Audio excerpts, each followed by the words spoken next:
Mode खत्म, mission mode शुरू।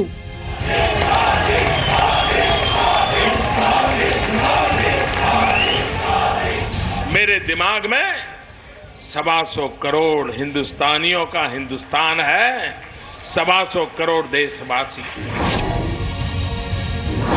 आज प्रधानमंत्री नरेंद्र मोदी की पाठशाला लगी थी। इस पाठशाला में सभी मंत्री और सांसद एक छात्र के रोल में थे और पीएम मोदी एक सख्त टीचर की भूमिका में पेश आ रहे थे। मीठे लड्डू के बाद मोदी की कड़वी डोज। भारत माता की जय! भारत माता की जय! आप भी खाइए, लीजिए, आपका भी अभिनंदन। धन्यवाद। भगवान का आशीर्वाद है बालाजी का। 2019 के विजय की नींव स्थापित कर दी गई है, इसलिए मैं यह भगवान का जो तिरुपति बालाजी का जो प्रसाद है वह आपके लिए भी लेकर के आया हूँ। प्रधानमंत्री नरेंद्र भाई मोदी जी ने संसदीय दल को संबोधित किया। जीत के लड्डू खाने खिलाने के बाद बीजेपी के सभी सांसदों और मंत्रियों को पीएम मोदी ने बिना किसी लाग लपेट के अपने ही अंदाज में सख्त संदेश दिया।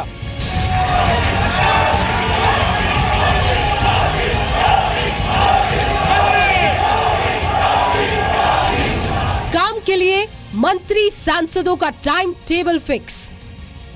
मेरा विजन साफ है। मोदी सरकार में अब सिर्फ काम बोलेगा। बालाजी का लड्डू खाने के बाद पीएम मोदी ने सभी सांसदों और मंत्रियों के काम का समय तय कर दिया है।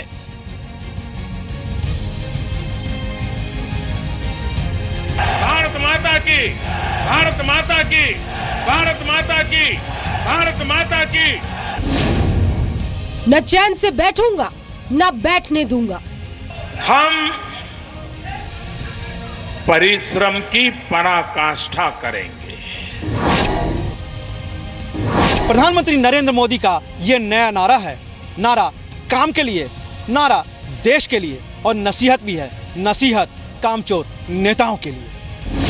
ये मोदी का देश को बदलने वाला ब्लूप्रिंट है, जिसे पीएम ने अपने सांसदों और मंत्रियों से साझा किया है। और इस ब्लूप्रिंट के बारे में आज हम आपको विस्तार से बता रहे हैं प्रधान सेवक की पाठशाला में। नमस्कार, आप देख रहे हैं जी न्यूज। आपके साथ हूं मैं रुबिका लियाकत। 8 बजे के इस बुलेटिन में बात इस ब्लूप्रिंट की, बात मिशन एक्शन की। संसदीय बोर्ड की बैठक हुई, हो सकता है कुछ इसी तरीके से हुई हो। मैं उस बैठक में शामिल जरूर नहीं थी, लेकिन उस बैठक में हुआ क्या कुछ और क्यों कह रहे हैं हम उसे पाठशाला। प्रधानमंत्री नरेंद्र मोदी ने अपने तमाम नेताओं को क्या कुछ कहा, ये सब बताऊंगी अगले आधे घंटे में। एक कामयाब लीडर की सबसे बड़ी पहचान है उसके जहन में लगातार चल रहा सवाल, व्हाट नेक्स्ट। हर विजय के बाद यह प्रबल एहसास कि आगे क्या और वो होगा कैसे।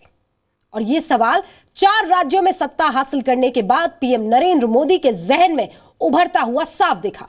चाहे वो 12 तारीख को यूपी जीत के बाद बीजेपी के कार्यकर्ताओं से पहला संवाद हो या आज संसदीय बोर्ड की बैठक हो। आज की बैठक में जीत का जश्न था। नेताओं की जुबान पर तिरुपति के लड्डू की मिठास थी, लेकिन मोदी के दिलो दिमाग में व्हाट नेक्स्ट था। और इस बात को उन्होंने अंडरलाइन किया, यह कहकर कि ना चैन से बैठूंगा ना बैठने दूंगा। न्यू हिंदुस्तान के लिए कोई कसर नहीं छोड़ेंगे। मुझे मालूम है कि अभी 2 साल बाकी है।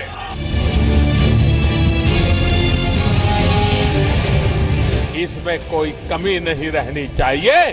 प्रधान सेवक की पाठशाला की सबसे भरोसेमंद रिपोर्ट। यूपी विजय के बाद बीजेपी संसदीय दल की पहली बैठक का ये नजारा तो सबके सामने आया, लेकिन वो बात कैमरे में नहीं आई जो पीएम ने कही। 4 राज्यों में सत्ता पर काबिज होने की खुशी में पीएम मोदी और अमित शाह को सम्मानित करने वाला ये वीडियो भी आपने देखा, लेकिन देश को बदलने वाले उस ब्लूप्रिंट के बारे में आपने नहीं सुना जिसके बारे में पीएम ने बताया। प्रधानमंत्री नरेंद्र भाई मोदी जी ने संसदीय दल को संबोधित किया। उस संबोधन में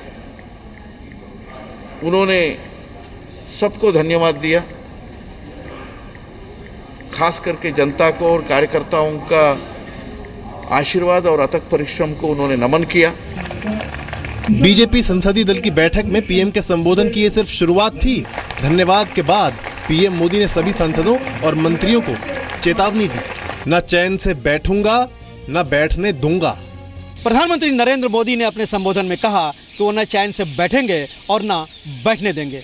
पीएम ने यह भी कहा कि पहली बार लोगों को ये महसूस हुआ कि ये सरकार उनकी जिंदगी बदल सकती है। लोगों का नजरिया बदल चुका है।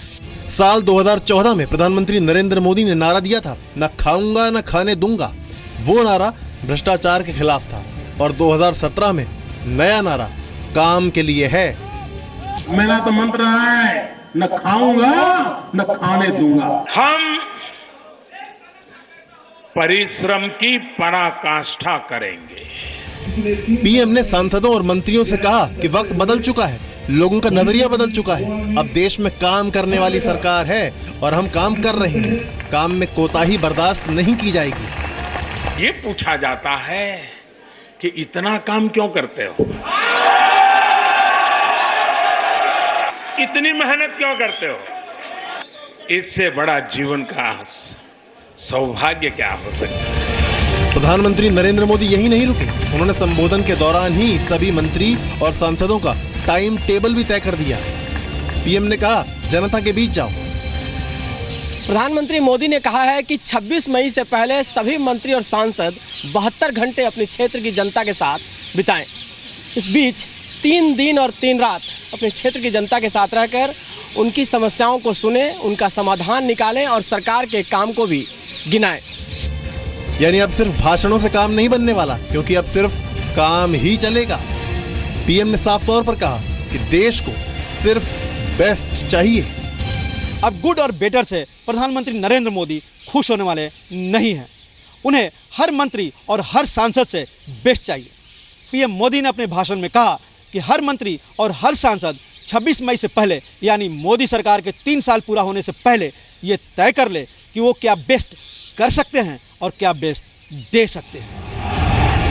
12 अप्रैल को यूपी विजय के बाद जश्न समारोह में मौजूद पीएम ने कहा था कि वो न्यू इंडिया बनाने का सपना देख रहे हैं और इसे पूरा करने के लिए हर किसी को मेहनत करनी होगी। काम करते आए हैं, काम करते रहेंगे और हम न्यू इंडिया बनाने के लिए, न्यू हिंदुस्तान के लिए कोई कसर नहीं छोड़ेंगे। जिन नेताओं पर पद और सत्ता का नशा चढ़ गया, ऐसे नेताओं की भी पीएम ने क्लास ली। पीएम मोदी ने कहा, विनम्र होकर काम करें। प्रधानमंत्री मोदी ने कहा कि जिस पेड़ पर ज्यादा फल होते हैं वो झुका रहता है और इस बात को हम सबको याद रखना चाहिए। 12 मार्च को भी पीएम मोदी ने इसी तरह विनम्रता का पाठ पढ़ाया था। कोई भी पेड़ कितना भी ऊंचा क्यों न हो, लेकिन जैसे ही फल लगते हैं वो झुकने लग जाता है। भारतीय जनता पार्टी के इस वटवृक्ष पर विजय रूपी फल लगे हैं तो हम भारतीय जनता पार्टी का सबसे ज्यादा झुकने का जिम्मा बनता है, अधिक नम्र बनने का जिम्मा बनता है। सारे सांसदों को तिरुपति का लड्डू मिला। ये हमारी सादगी और सरलता का परिचय है। हम जीत में भी विनम्र हैं। जनता के लिए, गरीबों के विकास के लिए काम करेंगे, यही हम सबों का संकल्प है। आगे आपको दिखाएंगे पीएम ने क्यों कहा 12वीं क्लास के छात्रों से मिलो। 12वीं के स्टूडेंट्स हो, भीम ऐप का जिक्र हो, यह बात स्मार्टफोन की, पीएम मोदी की ये बातें महज बातें नहीं थी और ना ही ये बैठक जीत की फॉर्मेलिटी के लिए की गई बैठक। दरअसल व्हाट्स नेक्स्ट या व्हाट नेक्स्ट के उस सवाल में छोटे छोटे मिशन है और कुछ बड़े बड़े टारगेट्स भी है। एक तो पॉलिटिकल मिशन, यानी 2019 में बीजेपी की दोबारा सरकार बनाना, और दूसरा मिशन एक्शन, माने 2022 तक न्यू इंडिया बनाना।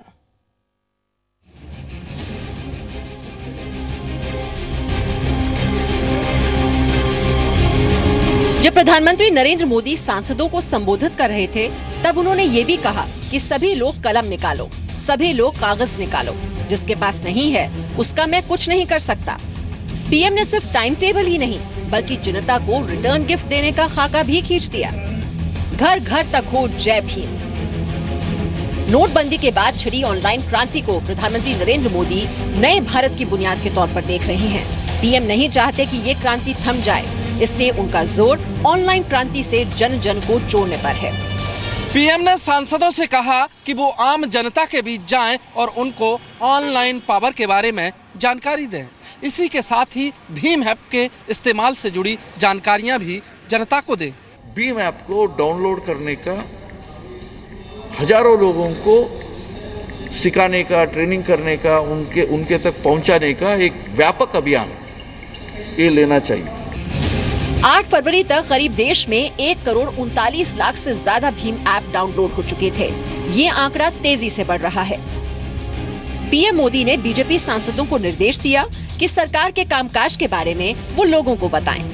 सांसदों को पीएम ने ये सलाह भी दी कि वो अपने अपने क्षेत्रों में जाकर दूर सुदूर गांव में जाएं और गरीब जरूरतमंद जनता को मोदी सरकार के कामकाज के बारे में बताएं। सूत्रों के मुताबिक बीजेपी संसदीय दल की बैठक में पीएम मोदी ने कहा कि बीजेपी सांसद 12वीं के छात्रों से मिले। पीएम मोदी का जोर देश के युवाओं पर है। पीएम ने कहा कि हर मंत्री और हर सांसद 12वीं के छात्रों से मिले, उनसे बात करें, उनकी राय जाने और उनसे उनकी दिक्कतें समझें। 12वीं के छात्रों को अपनी तरफ खींचने के पीछे बीजेपी का मिशन 2019 भी है। 2015-16 के मानव संसाधन विकास मंत्रालय के आंकड़ों के मुताबिक देश में 1 करोड़ 22 लाख छात्र 12वीं क्लास में थे। 12वीं क्लास के छात्र की उम्र औसतन 16 से 17 साल होती है। ऐसे में आज की तारीख में जो 12वीं के छात्र हैं, वो 2 साल बाद यानी 2019 तक वोट देने के काबिल बन जाएंगे। हम जो कुछ भी करेंगे प्रामाणिकता के साथ करेंगे। सुशासन में युवाओं को बनाएं ब्रांड एम्बेसडर। प्रधानमंत्री नरेंद्र मोदी की योजना युवाओं को साधने की है। देश बदलने के एजेंडा के साथ साथ ये तैयारी है 2019 का लोकसभा चुनाव जीतने की। आखिर में उन्होंने ये भी कहा, यानी आज के देश के जो युवा है वो युवाओं को भारत सरकार और भारतीय जनता पार्टी के ये जो विकास और सुशासन और सुधार के मुद्दे हैं उसका एम्बेसडर बनाना। न्यू इंडिया 65% 35 साल से कम उम्र के नौजवानों के सपनों का न्यू इंडिया। चुनाव विजय भारतीय जनता पार्टी के लिए जनता जनार्दन का एक पवित्र आदेश होता है। आदेश। पीएम मोदी के एजेंडे में किसान, महिलाएं, युवा और बुजुर्ग सबके लिए उम्मीदों का एक फिक्स प्लान है। हम चाहते हैं किसान को सिंचाई, बच्चों को पढ़ाई, युवा को कमाई और बुजुर्गों को दवाई, इसमें कोई कमी नहीं रहनी चाहिए। बीजेपी संसदीय दल की बैठक में प्रधानमंत्री नरेंद्र मोदी ने पार्टी के बयानवीरों पर तंज कसा। पीएम ने पार्टी कार्यकर्ताओं को शुक्रिया अदा करने के दौरान कहा, मुंह के लालों का भी शुक्रिया जो चुप रहे। ये तंज कहीं योगी आदित्यनाथ, साक्षी महाराज, विनय कटियार, साध्वी निरंजन ज्योति और गिरिराज सिंह जैसे फायर ब्रांड नेताओं के लिए तो नहीं था। रवि त्रिपाठी और रविंद्र कुमार के साथ ब्यूरो रिपोर्ट, जी मीडिया, दिल्ली। देखिए, पीएम मोदी ने बयान बहादुरों को हिदायत भले ही इशारों में दे दी हो, लेकिन टारगेट विक्ट्री और मिशन न्यू इंडिया का ब्लूप्रिंट पुख्ता तौर पर अपने सिपहसालार अमित शाह को वो दे चुके हैं।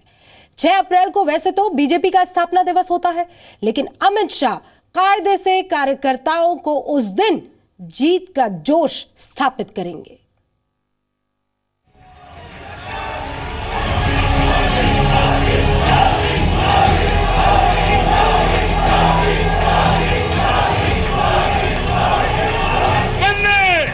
प्रधानमंत्री नरेंद्र मोदी मिशन 2022 की तैयारी में जुटे हैं और बीजेपी के राष्ट्रीय अध्यक्ष अमित शाह की तैयारी 2019 की है।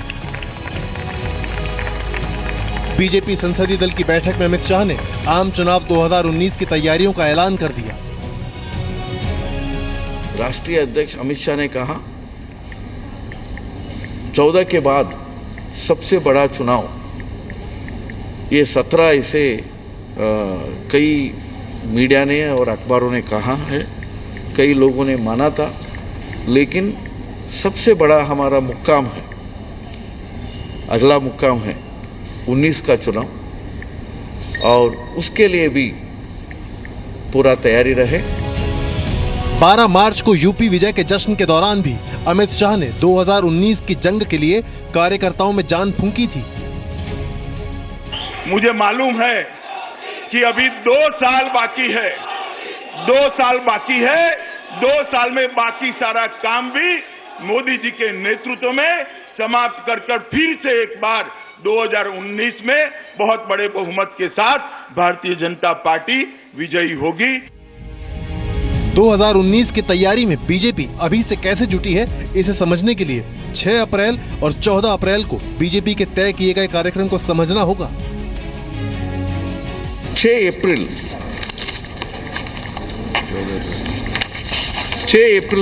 भारतीय जनता पार्टी का स्थापना दिवस है। उस स्थापना दिवस को पूरा देश भर में हर न्याय पंचायत में और हर वार्ड में, यानी ग्राम पंचायत में और वार्ड में उसको मनाना चाहिए। 6 अप्रैल को इस बार बीजेपी का स्थापना दिवस धूमधाम से मनाया जाएगा। इस दौरान शहर शहर, गांव-गांव, यहां तक कि हर ग्राम पंचायत और हर वार्ड में बीजेपी कई कार्यक्रम आयोजित करेगी। ये सिलसिला 14 अप्रैल तक चलेगा। पीएम ने सांसदों से कहा 6 अप्रैल को बीजेपी का स्थापना दिवस है और 14 अप्रैल को अंबेडकर जयंती। ये तारीख नोट कर लीजिए। इसी दौरान पीएम ने कहा था कि सभी लोग कलम निकालो, सभी लोग कागज निकालो, जिसके पास नहीं है उसका मैं कुछ नहीं कर सकता। पीएम मोदी दलितों के प्रेरणा स्रोत बाबा भीमराव अंबेडकर की जयंती के जरिए दलितों में यह संदेश देना चाहते हैं कि बीजेपी भी अंबेडकर के सपनों को पूरा करने वाली पार्टी है। लेकिन कभी कभी